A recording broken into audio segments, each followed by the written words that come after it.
Welcome everybody. It's so nice to see everybody came out in the rain. Thank you. We're so proud and happy to be welcoming Gina Capobianco today to sign her latest book, Traveling the Healing Journey. She's been here before to sign, so welcome back. Gina, as you probably know, is a mental health advocate, writer, speaker, and teacher. She lives down here in Southern California, where she enjoys walks on the beach and visiting her favorite independent bookstores right here. All the deets on her social media, I'm sure, will be at the bottom of the video here. So I'll let Gina start. Thank you. Thank you. Thank you for coming today. I'd like to start by thanking Sandpiper Books for letting me be here today. I've read my work here several times. They always welcome my books on their shelves, and I think independent bookstores are really important.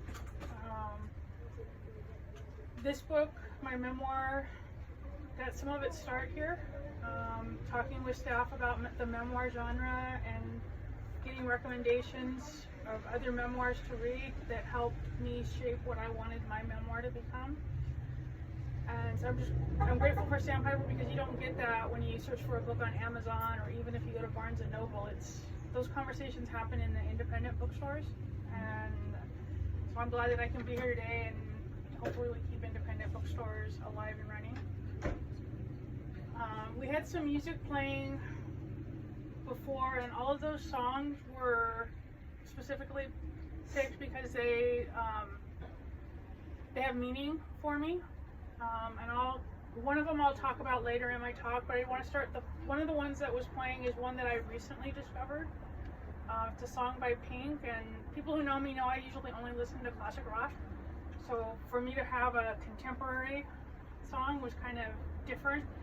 But the name of this song is All I Know So Far, and I think the lyrics really struck me because it relates to my book in a way, because my book is about mental health, and it's my journey with mental health, but it's also about what I know so far, and I'm not done learning because I'm still living with a mental illness. And so I think just those words in the title, and then she talks about scars, and the scars, being proud of your scars, and I have a lot of scars. People can't see them, but I see them. They're burned inside of me, and they've shaped who I am, and I think my story kind of talks about those scars. So Traveling the Healing Journey, Finding the Light in Mental Illness is a memoir. It's different from my first 4 books in that it tells the story further. My first 4 books were all poetry about mental illness and living with depression and anxiety, but this kind of takes those and puts them into context. I do want to give a disclaimer at the beginning. Mental illness is a difficult illness. It's not pretty, and while I do use judgment in what I share, I will be honest in some things, and sometimes those things are hard to hear. But I do believe in honesty when talking about mental illness, because if we're not honest, we're not giving people a true picture of what this illness is like and what it's like for the millions of people that live with it each day. I'm going to start with a poem from chapter 1. The poem is titled An Invisible Illness. I see it in the eyes of others. They wonder how I can have an illness when I seem to function so well. My illness is invisible at times, but it is always there, plaguing my mind, hindering my life. I hold so much of the pain inside, pretend the physical symptoms are not real. Mental illness is often silent on the outside. Others do not understand what I go through each day. They assume I am okay. Sometimes I even tell them that I am. It is my attempt to normalize how I really feel. But it is a lie. Mental illness hurts. Invisible at first glance, devastating when truly seen. If others could see the torment, maybe they would understand, and life might be a little easier for me. The pain of an invisible illness is hard to explain, so I do my best to hide it. When really, I should explain it to anyone who will listen. Let others know what it is like. Raise awareness and allow myself a chance to heal. Living with mental illness, and for me it's depression and anxiety. I'm going to focus a little more on the depression today because I think that's what I deal with more. A lot of my book is more about the depression. For me, it started when I was a teenager. I don't remember exactly there being an exact moment when it started or a trigger. I just remember the sense of darkness coming over me. In those days, it didn't get noticed. You know, I was invisible. Nobody knew what I was struggling with. There were attempts from a school counselor to try and help, but 35 plus years ago, it just wasn't a thing they did. They didn't know what to do. It's not a fault of their own. Today we know more, and I'm grateful that we know more, and that's why I speak out.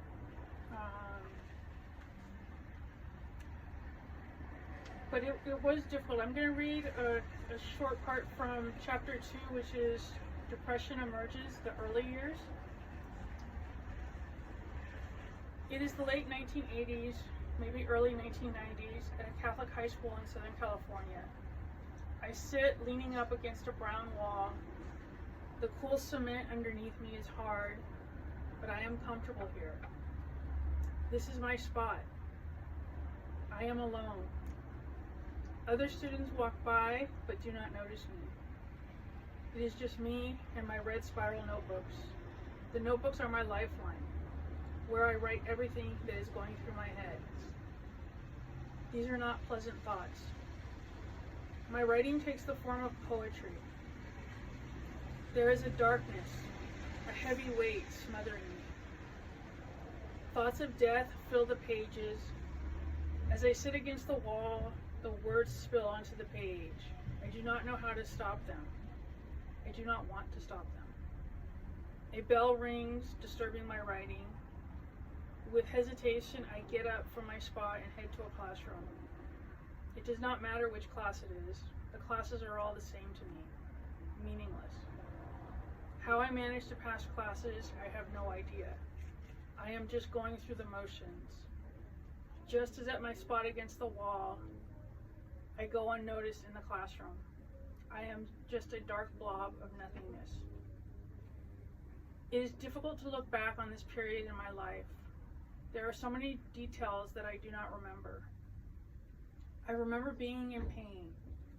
Not physical pain, but a deep pain nonetheless. I remember not wanting to live. Death seemed like the answer.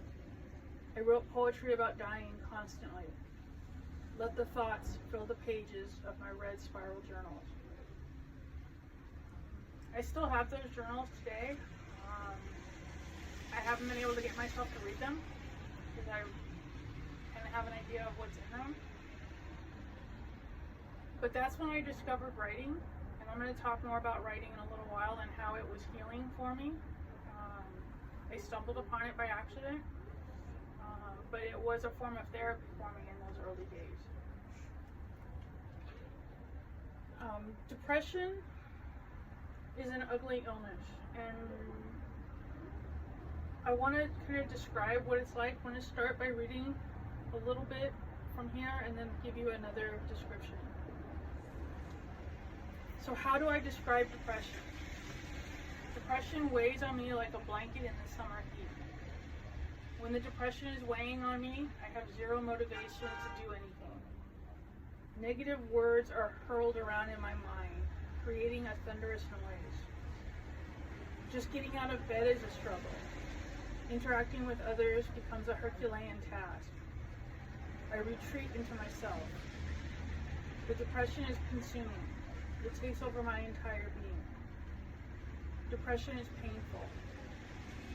The pain is difficult to explain because it is not a physical pain. Rather, it is an all-consuming pain. I hurt on the inside. At times, I think I would rather be in physical pain. To say I would rather be in physical pain is a powerful statement, but it speaks to the intense emotional pain I feel as a result of depression. I'm going to skip a couple paragraphs. The word that best describes my depression is darkness, a suffocating darkness. There is no light, no way to see through the pain of the depression. Depression is darkness. It is as if the lights have been turned out in my life. Even when there are things to be happy about, depression prevents me from experiencing joy. It clamps its iron fist around me, prevents me from doing much of anything. Depression is paralyzing. When it takes control, I struggle to do even the basics of self-care.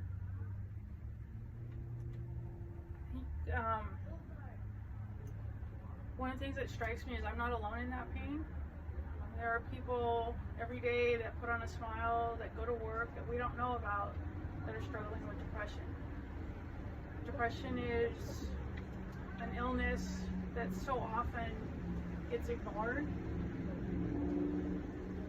I was recently interviewed while I was in the depths of a pretty bad bout of depression, and the host of the podcast referred to depression as a thief. And to me, that's really what it is. It's taken away a lot. Moments when I should be happy, I don't experience happiness. I don't take risks. I don't do things to try to feel better about myself because the depression takes over. And it's different for everybody. Every person I talk to, I do a lot of speaking now on mental health, and I've met a lot of other people who live with mental illness. And while we all have similar stories, we all have our own story, because depression has a way of getting inside of you and doing what it wants to you.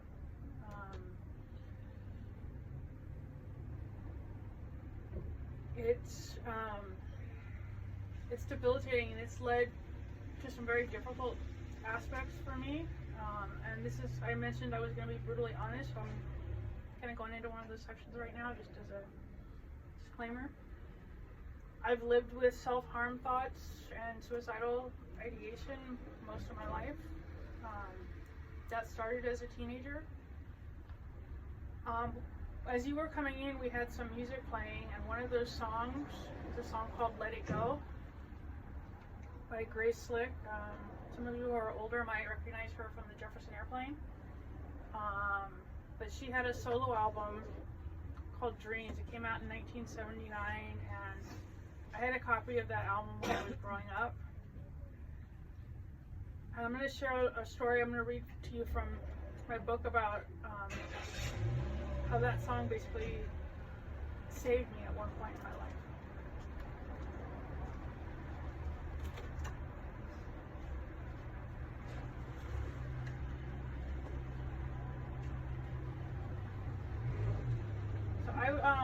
I discovered alcohol as a way of coping with depression when I was young, and I would sit in my room at night and drink. I found ways to get alcohol, and it was a way of numbing the pain. So that's kind of where this starts. At these times, I always listened to music. Jefferson Airplane was my favorite band. I discovered a solo album by Grace Slick, one of their lead singers. The album, Dreams, was from 1979. There were 2 songs on this album, Let It Go and Do It the Hard Way, that really resonated with me. I would play them over and over, knowing exactly where to place the needle on the black vinyl. It was as if Grace Slick was singing directly to me. Somehow, the music filled me and comforted me. I distinctly remember drinking and holding a knife to my wrist, ready to end my life while listening to the album. The knife's sharp edge grazing my skin, leaving scratches. My body shaking. My face streaked with tears. Then I would hear Grace Slick singing, "Let It Go." Slowly, I would let the knife go and watch it fall onto the carpet in front of my stereo. Somehow, Grace's singing got me to drop the knife each time. Does music really have that power? Can the words of a songwriter bring a person back from the brink of self-harm and suicidal thoughts? I can only speak from my own experience. Yes, music has that power. The singer-songwriter can connect with the listener. I honestly believe that through her songs, Grace Slick stopped me from taking my own life. I played this song repeatedly. It gave me a sense that someone cared. Grace was there for me when no one else was. I still play "Let It Go" when I am struggling. Grace's voice comforts me even now, 30 plus years later. So that's kind of why I had that song playing, because it does mean a lot to me and it still helps me. I had the privilege in 2019 of meeting Grace Slick. I went to an art show where she was showing some of her artwork, and I got to talk to her and thank her. I told her my story, and she looked at me, as brazen as she ever was. This woman who was about 80 when I met her looked at me when I told her thank you for saving my life, and she said, "No, you did that. You were the strong one." And that just meant so much to me to hear that from her. So I do believe that words are powerful, whether the words are in a song, a poem, a book. Words have power, and we never know when they're going to reach someone. Grace Slick was one of the first lights on my journey. When I played that beat up old album, she was giving me light. I see depression as the darkness and healing as the light, so she was giving me a bit of healing, and there have been other lights on my journey, and that's why part of the title of my book is Finding the Light in Mental Illness, because I do believe that healing is possible. It's a journey, and there's going to be ups and downs,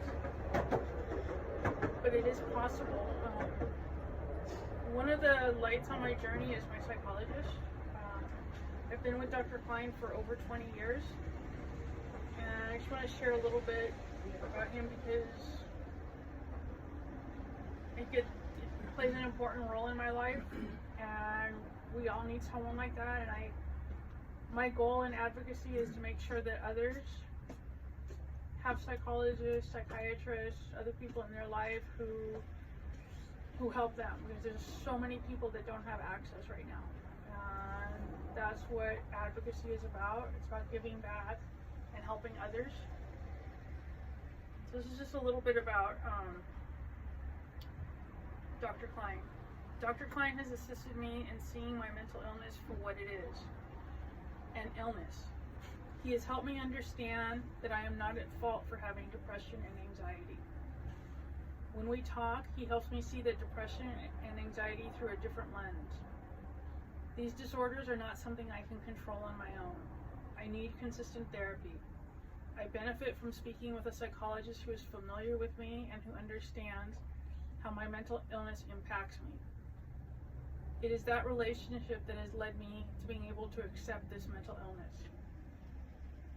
Without that acceptance, I would not have found the healing I have found. Writing poetry has always been healing for me. As I discussed earlier, it has been a form of therapy for me, cathartic. It only makes sense that the first person I shared my poetry with was Dr. Klein. Over the years, he has read many of my poems, maybe more than he has wanted to, but he always reads them. The poems make sense out of what I am experiencing.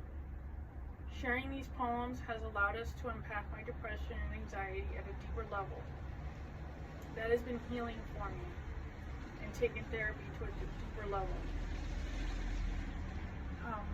Without Dr. Klein, my books wouldn't have been possible because he's the one that first encouraged me to try to publish, to try to put them in a book. And so, I have 5 books now, and it's a direct result of somebody believing in me. And I think the poetry is still a form of healing for me because it lets me get the thoughts out of my head and onto paper, and that makes them more concrete. And when they're concrete, I can deal with them better. Another light on my journey has been the psychiatrist I'm currently seeing. I've been with her for a few years, Dr. Sullivan. And for the first time, I realized that a psychiatrist does more than prescribe pills.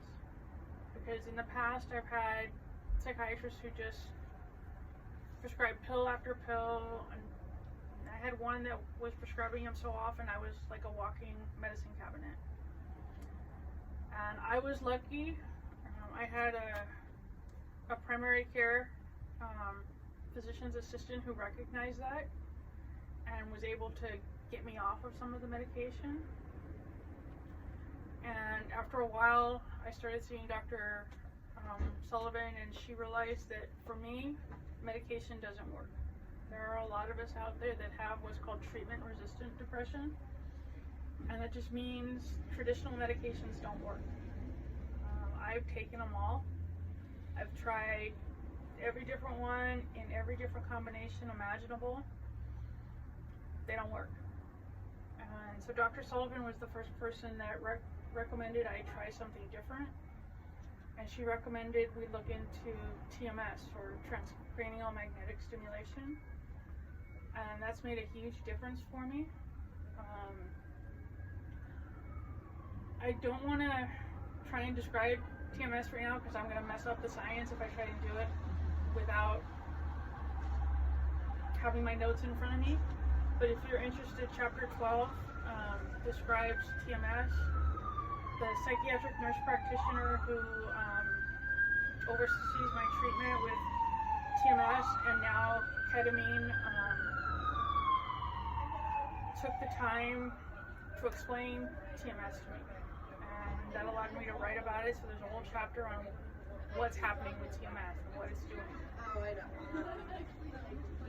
It's an incredible treatment because it allowed me to feel healing for the first time and to actually have periods where I don't feel the depression.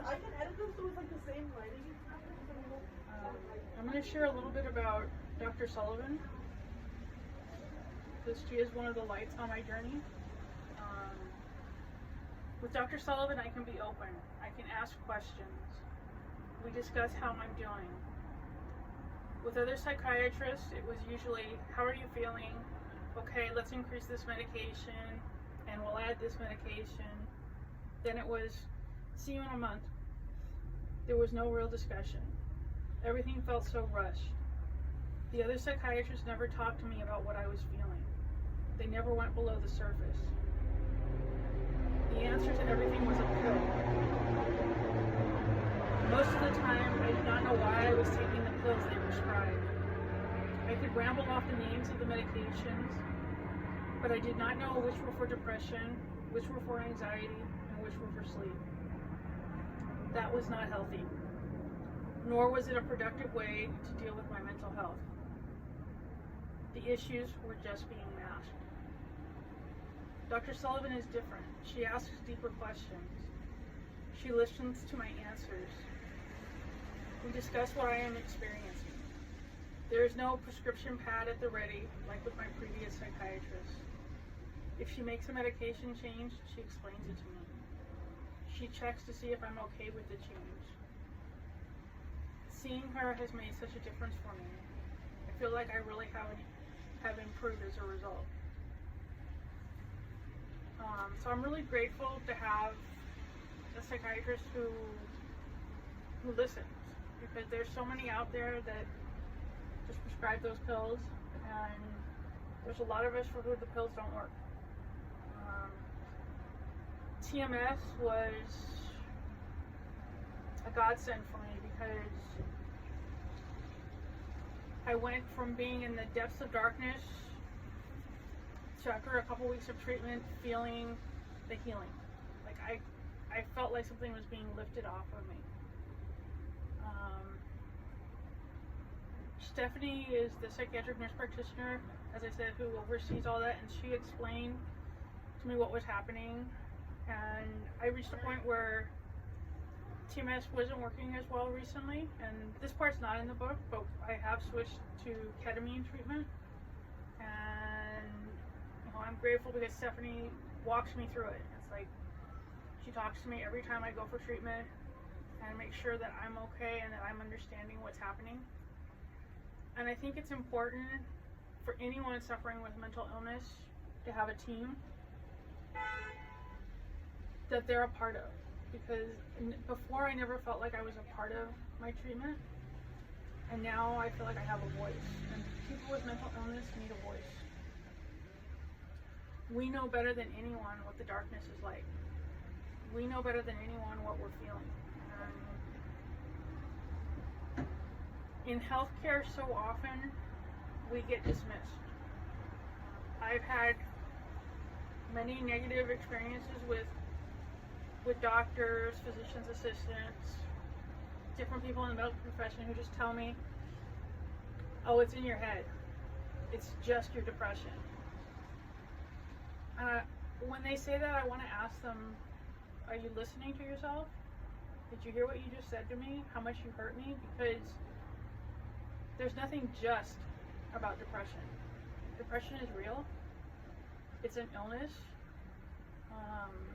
It's no different than having diabetes or cancer. Depression is an illness, and there's a lot of doctors out there that don't know that. Or if they do know it, they've forgotten what they learned in medical school, and they dismiss us. And that's not right. And so there's a chapter in my book. It's chapter 9, Ignorance in the Healthcare Field, that describes an incident that I went through with a primary care provider who really dismissed me. But in a way, it was a blessing, because after I got done being hurt and struggling with it, and Dr. Klein helped me process it, and I complained, let myself be heard, it kind of pissed me off.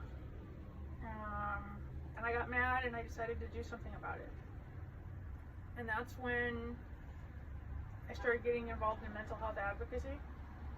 So even though this physician's assistant hurt me and was very unprofessional, I gotta give her a little credit, because I wouldn't be advocating like I am now if she hadn't put me in that position. It's still hard. Sometimes doctors say things and I freeze up, but I learned I have a voice, and there are a lot of people with mental illness who haven't found their voice yet or aren't able to use it, and so I'd like to be able to be that voice for them, and that's kind of what my book is about. Why I wrote it was to tell my story so that other people know they're not alone, and other people know that they have a voice too. Mental health advocacy work has been a blessing for me, because it's allowed me to see that I'm not alone. When I share my poetry, when I share my writing, when I share my story, I connect with others, and they connect with me, and there's a little bit of healing that takes place. So I'm going to continue doing it, even when I'm not feeling at my best, when I'm struggling.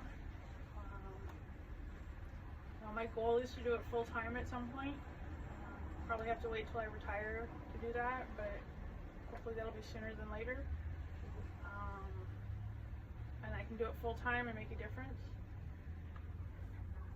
I want to share a little bit about writing, because writing has made a huge difference for me, and it's healing, and it's why I write. It's why I support independent bookstores, because that's where writers like me are going to be found. We're not going to be found in the big stores, but writing is healing. So I'm just going to read a little part here from chapter 20, The Power of Writing. How does the healing take place? I am not sure I fully understand it, but I know writing is healing for me.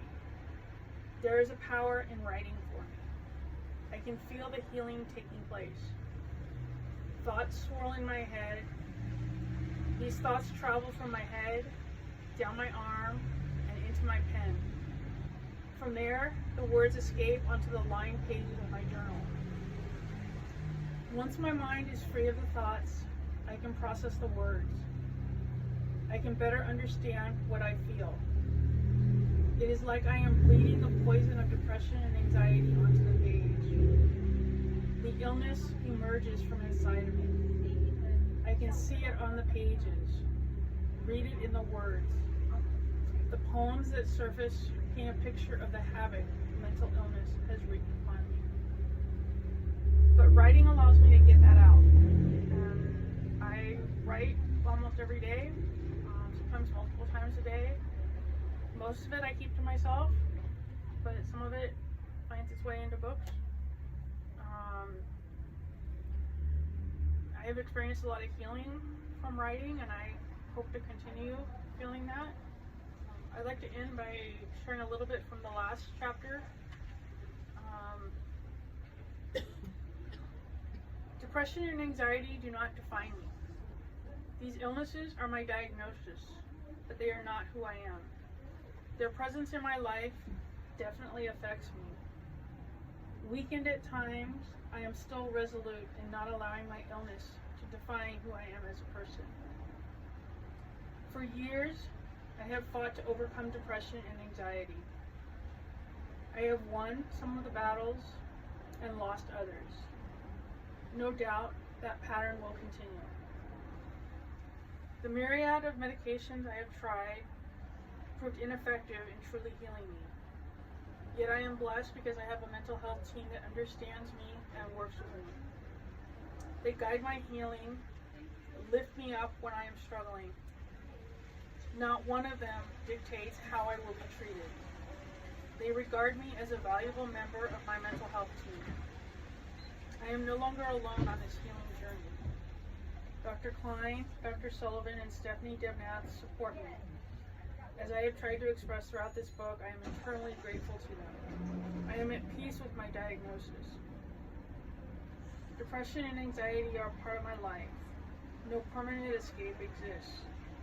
However, healing is possible if I accept healing as a journey and not a destination. And I just want to end, there's a poem that starts that chapter, and I'll end with that, and then I'll open it up to questions. The poem is titled The Woman in the Mirror. As I gaze into the cracked mirror, my inner soul is reflected. I see the past unfold within the eyes looking back at me. She alone knows all I have been through and all I will become. Scars left by trials imprinted their marks upon my heart. Yet a strength I didn't know I possessed emerges. The cracks slowly disappear. The woman in the mirror smiles.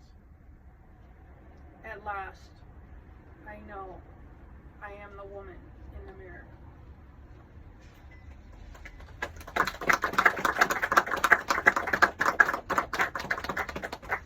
Thank you.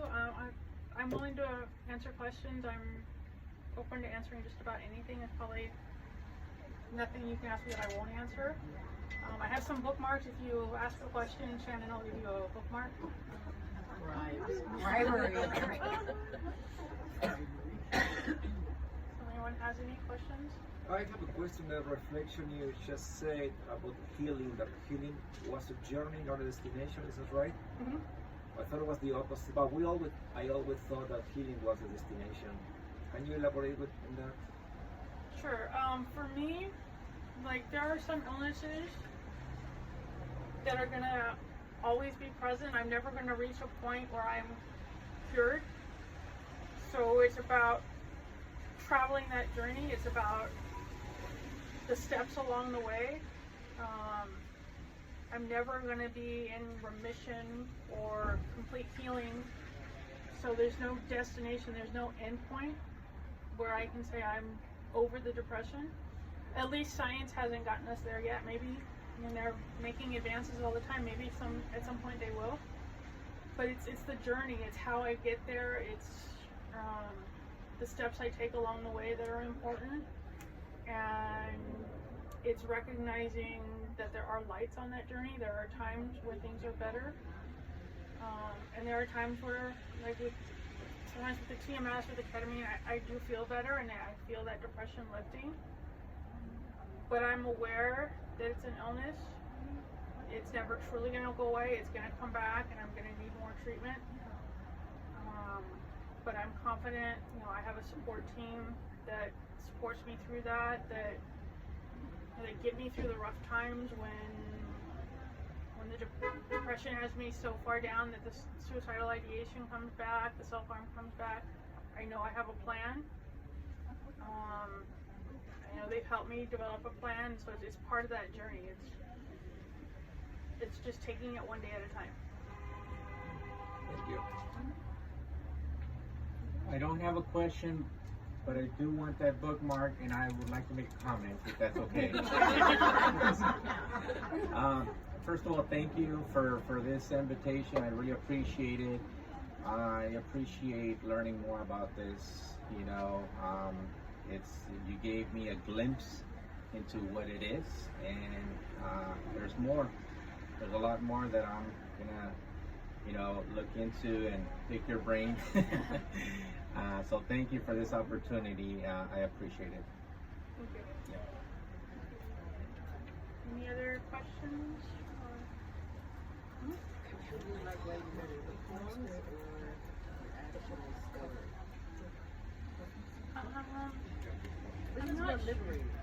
I'm not sure. I think Oh, thank you.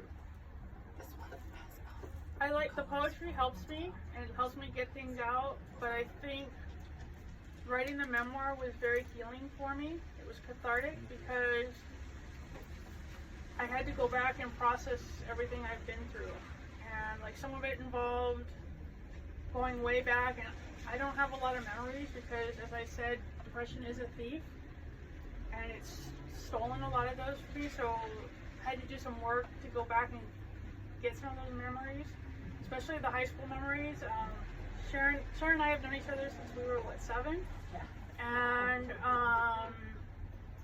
I went over to her house early on in the writing, and we went through yearbooks because I don't have any of my high school yearbooks, so she pulled out hers, and it kind of helped me, some pictures helped me get some memories back. Processing the parts about the lights in my life and writing about them really helped because it let me see that there are lights. Because sometimes often with depression, you don't see those lights.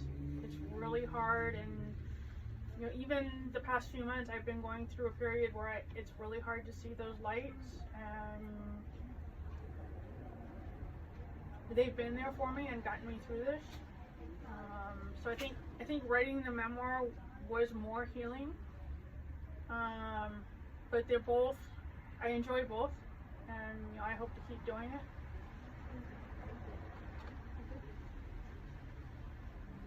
Just about your writing process, you mentioned you write longhand primarily and stuff.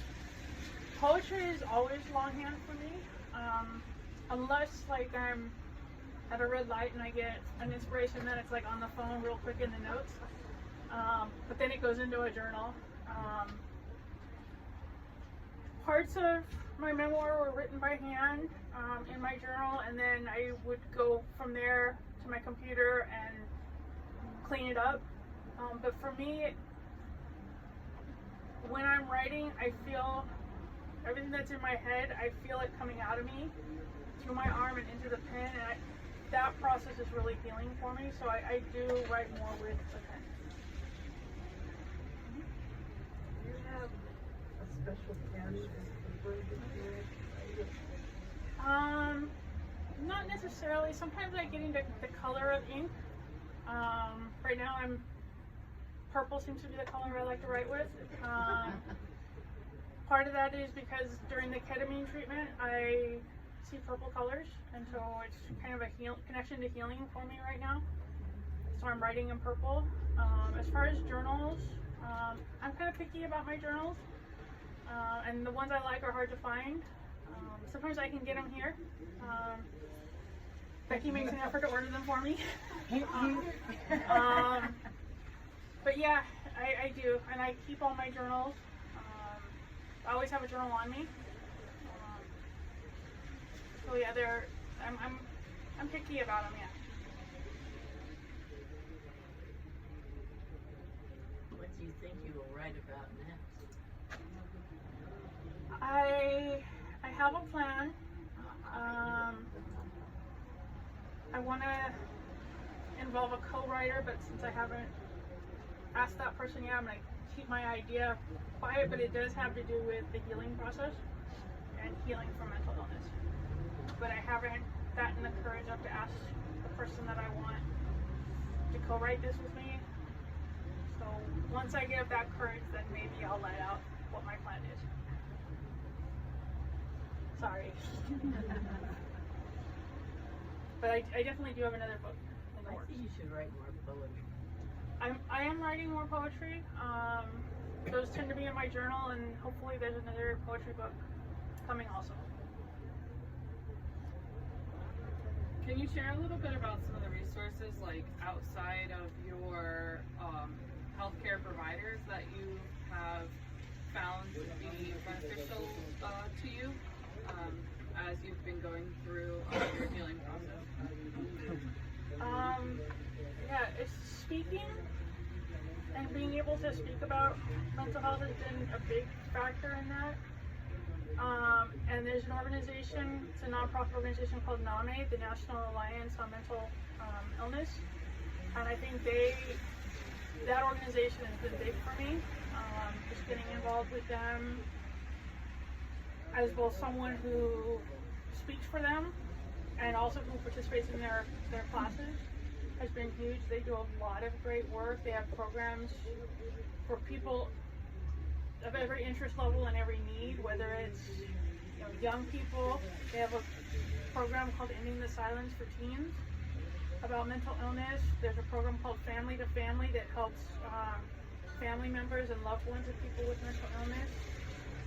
That's one of my favorite groups to speak to. NAME Orange County brings me in a lot to speak to the last class of their Family to Family group, and that's always very healing for me because every time I connect with someone, I feel a little bit of healing. They have a program called Peer to Peer, which I'm actually currently involved in. That's people with mental illness sharing their stories together and learning more about mental illness. So it's groups like that that really help me. I also, there's some apps that I use, like I use the Headspace app, and I've recently discovered an app called Field Trip that has a lot of meditation stuff, so those kind of things help. Music helps me. Normally I don't do well in crowds, like my anxiety kicks out, but if I go to a concert, for that time the music is playing, I'm okay. I don't know how that happens, but I can handle someone being right next to me at a concert when I can't in any other situation. So those are the big things. I would recommend NAME to anyone who's looking for more resources. If anyone's interested, I'm doing a walk, the NAME walk for Greater LA County, coming up at the end of April. If anyone's interested in sponsoring, and see me. It's also on my Facebook. It's on my social media. But that's a great way, because all of NAMI's programs are free. So people who take part in NAMI programs don't pay anything. So this fundraiser is just a big way that they support those programs. Do you have any advice for how families can help? That's a hard one for me because I've kept it from my family for so long. I've only had 2 family members ever come to one of my events. My aunt, who's sitting right here, her daughter, my cousin. Not out of any fault for my other family members, it's just something that I never felt that was fair to ask them to deal with. I think the biggest thing for family members is to be open and understanding, to listen without judging. Because sometimes we listen to give an answer, and that's not always what someone with mental illness needs. Sometimes we just need you to sit and listen. And, hold a hand, or one thing that can help is if you get to know what that person, your loved one's self-care strategies are, and what helps them when they're struggling, and be a reminder for them. Hey, have you tried doing this? Have you tried doing this? I think that's very helpful. If you can be a part of their team, that's helpful. I haven't really had that, but I know there's a lot of families out there, and the NAMI's Family to Family program does a great job of helping families understand mental illness. They actually teach about it and give you strategies to help, so I strongly recommend that. But I think the biggest thing is just understanding that they have an illness and treat them the same way you would treat a family member that had a physical illness. So often, someone gets a physical illness, we send them a card, we sign their cast, we bring them food or something to help them out. But when you have a mental illness, nobody does that. And so maybe doing those things, asking if they're okay, checking in with them, sending a text that says, I'm thinking about you. Little things like that make a big difference, because our illness gets dismissed a lot, even by loved ones, because it's hard to understand. And don't tell them just to smile. I hate that. I hate being told, oh, just smile, or just be happy. It's like, damn it, I would if I could, but I can't. My illness won't let me. So understanding that, as well-intended as something like that is, doesn't always help. Any other questions? Or okay. Well, thank you all for being here. My books are available. My poetry books are here. This one, the only place this one is available is here, because